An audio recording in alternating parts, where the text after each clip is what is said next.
ضربتين جزاء لنادي انبي سلام 100%.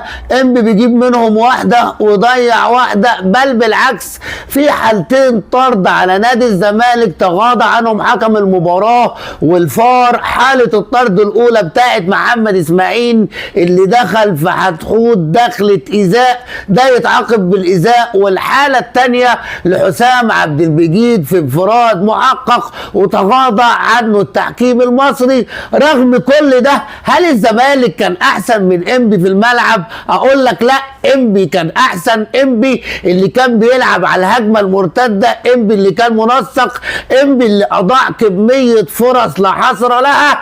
انبي بالبلدي كده فنيا لعب بالزمالك الكوره واضاع كور كتير. النهارده لازم نقول ان حمزه الجمل قدم لنا فريق كبير على اللي بنشوفه في اداء نادي انبي، والمباراه اللي قدمها النهارده امام نادي الزمالك يستحق الاشاده. رغم اضاعه حسام عبد المجيد لركله جزاء في اخر دقيقه، ودي كانت الضربه القاضيه لجماهير نادي الزمالك. هل الزمالك النهارده اتظلم تحكيميا؟ الزمالك النهارده ما اتظلمش تحكيميا، بالعكس ده نادي انبي هو اللي اتظلم تحكيميا. نادي الزمالك النهارده يا جماعه ما جاش الملعب. مش هنرجع نقول عشان الانشاءات وعشان ما فيش فلوس وعشان الكوره دلوقتي بالفرجه اللي احنا بنتفرج عليها في الملعب. لازم نشيد بنادي انبي اللي وصل للمركز السابع.